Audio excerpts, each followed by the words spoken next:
Hello, students. Today we will study the poem Somebody's Mother from second unit. Somebody's Mother.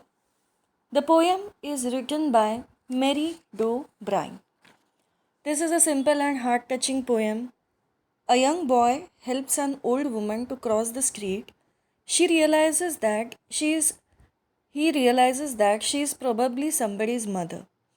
He hopes that when his own mother is in need of help in his absence, someone like him will come along and help her. So, this poem highlights the fact that we should always try to help people in need because you never know when your old mother or you yourself will need help. So, always help others. This is the theme of the poem. Let's read the poem. The woman was old and ragged and grey, and bent with the chill of a winter's day. The streets were white with the recent snow, and the women's feet with age were slow. The woman was very old and ragged. Ragged means she was wearing torn clothes, and grey. Grey means gloomy, and bent with the chill of a winter's day. Means what? There was The season is of the winter season. Her back was bent with the cold of the winter's day. The streets were white with the recent snow, and the woman's feet with age were slow. The roads were covered with the recent fall of snow, and the woman's feet with age were slow. As she was very old, so she was unable to walk on the road. She was trying to cross the road, but she was unable to cross the road. The winter day was very cold. Even though it was daytime, it was chilling and the streets were completely covered with snow. Third line. The streets were white with the recent snow. Figure of speech is alliteration as sound of W is repeated. And the woman's feet with age were slow. This line is inversion. Chronological order of the sentence is changed. It should be and the woman's feet were slow with age. So first stanza, there are two figures of speech, alliteration and inversion. At the crowded crossing she waited long, jostled aside by the careless throng of human beings who passed her by, unheeding the glance of her anxious eye. At the crowd crossing, she waited long. Again, this line, figure of speech is alliteration. Sound of CR, crowd and crossing is repeated. Jostled aside by the careless throng. Jostled means pushed. She was pushed aside by the careless throng. Throng means crowd. The old woman was waiting at the crossing because she was too helpless and old to cross the road by herself. Of human beings who passed her by, unheeding. Unheeding means neglecting the glance of her anxious eye. Unheeding the glance of an anxious eye, here the figure of speech is transferred epithet as adjective anxious is transferred from that person, that woman to I. It is transferred from one noun to another noun. Hence that figure of speech is transferred epithet. So in this way, second stanza, again there are two figures of speech. First one is at the crowded crossing she waited long, alliteration, and next one is unheeding the glance of an anxious eye. It is transferred epithet. Now, the woman waited for a long time at the crowded crossing. The careless crowd pushed her aside, and many people passed by without bothering about her anxiety. बहुत लोगों ने देखा उसको कि एक औरत, एक बूढ़ी औरत खड़ी है. She needs some help, but everyone neglected her. Everyone neglected her anxious eye, and she was waiting that someone or somebody will definitely come and help her. Down the street with laughter and shout, glad in the freedom of school let out, came happy boys like a flock of sheep, hailing the snow piled white and deep. Past the woman so old and grey, hastened the children on their way. Down the street with laughter and shout. Suddenly, she heard some noise of laughter and some boys were shouting. Some school children were shouting. Glad in the freedom of school let out. School छूटने के बाद सबको कितनी खुशी होती है ना, वैसे ही खुशी उन बच्चों को भी हुई थी. They were very happy that they were free from the school. Glad in the freedom of school let out. Came happy boys like a flock of sheep. एकदम ग्रुप में, एकदम बहुत सारे ग्रुप में क्या हो गया, बहुत सारे स्कूल छूटने के बाद वहाँ पर बच्चे आ गए. And they were very happy. Came happy boys like a flock of sheep. Hailing the snow piled white and deep. Hailing means welcoming. They were very happy as there was snowfall, there was the season of winter, the atmosphere was very pleasant. So they were very happy basically. Hailing the snow piled with white and deep. Past the woman, so old and grey, hastened the children on their way. Hastened means moved fast. They saw that woman was standing over there. She was waiting that someone will come and help her, but nobody offered help. Down the street, laughing and shouting, came a group of happy boys, glad that they were free from the school. They looked like a flock of sheep. They welcomed the snow, which was piled white and deep. They went quickly on their way past the old woman. None offered a helping hand to her.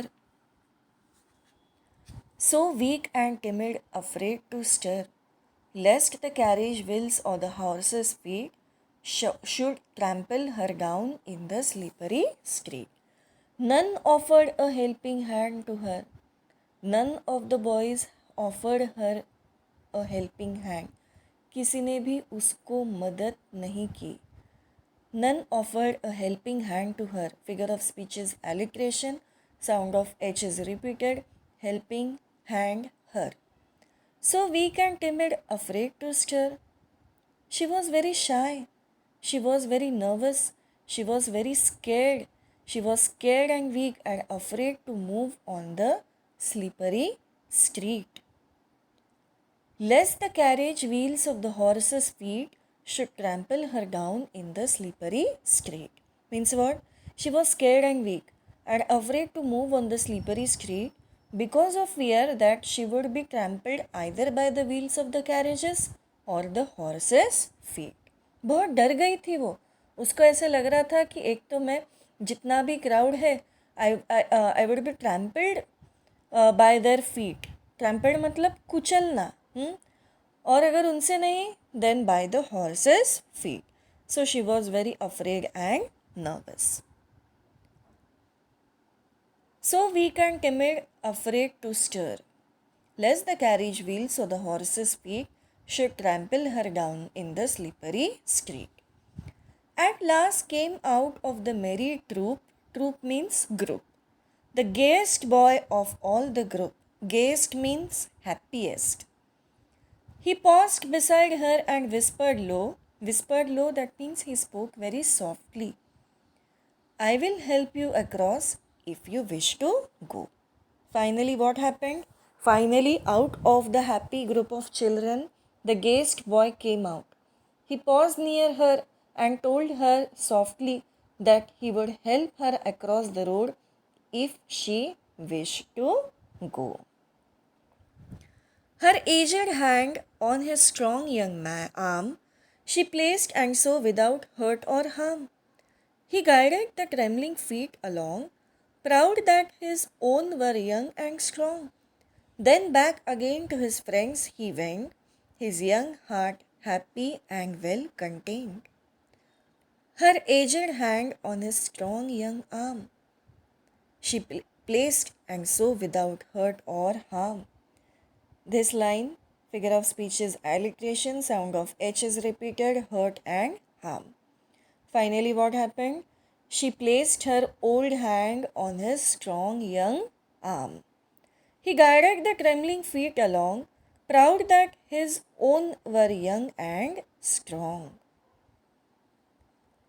He guided her trembling feet along without allowing her to be hurt or harmed. Proud that his own were young and strong, then back again to his friends he went, his young heart happy and well contained. Means what? He was happy that his own feet were young and strong. After taking her across, he went back to his friends, happy and content with what he had done.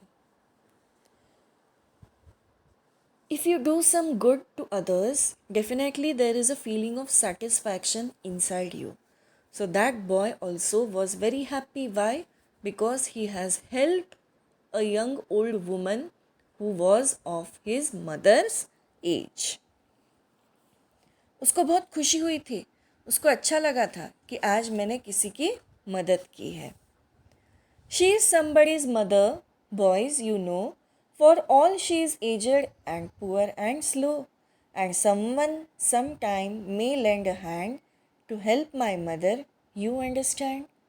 If ever she is old and poor and grey, and her own dear boy so far away. See, she is somebody's mother, boys, you know, वो भी किसी की mother है, वो भी किसी की माँ है. For all she is aged and poor and slow. एक दिन हम लोग भी बूढ़े होने वाले हैं. हमारी जो मदर्स है, they will also become old and they will also need help someday. And someone sometime may lend a hand to help my mother. You understand? एक दिन हमारी जो माँ है वो भी बूढ़ी होने वाली है. She will also become old. And if we will help others, then sometime, someday, when our own mothers will need help, definitely someone would offer a helping hand to our mothers also. And someone, sometime, may lend a hand to help my mother, you understand? If ever she is old and poor and grey, and her own dear boy so far away, अगर बच्चे अपनी mother's या फिर parents के पास नहीं हैं तो कौन ख्याल रखेगा उनका? If you are too far from them then definitely someday someone would offer a helping hand. So he explained to the other boys that the old lady was somebody's mother. After all, even though she was now old and poor and slow, he hoped that someone, sometime, may lend a helping hand to his own mother if she became old and poor and grey and he was far away. Somebody's mother bowed low her head in her home that night, and the prayer she said was, God be kind to that noble boy who is somebody's son and pride and joy. अभी क्या हो गया? That old woman in her home that night, the old lady who was somebody's mother, bowed her head low and prayed. She bowed her head before God and prayed for that young schoolboy who has helped her, asking God to be kind to that noble boy who was somebody's son, pride and joy. वो भी तो किसी का बेटा है. जैसे मैं किसी की माँ हूँ, जैसे मेरी मदद आज उसने की है, वो भी तो किसी का बेटा है. So God, be kind to that noble boy who was somebody's son, pride and joy. So in this way, students, we have completed the poem. The poem is about somebody's mother who is old and trying to cross the road on a winter afternoon. Suddenly, children start coming out of their school. They all pass by the old woman, but nobody helps her. But one cheerful boy helps her to cross the road. He makes his friend realize that one day their own mothers could be in a similar situation, and that someone else someday would help them. Okay, students, so in this way we have learned the poem Somebody's Mother. Read the poem, understand it, mark all the figures of speech from the poem. Okay, bye all of you. Take care, stay home, stay safe.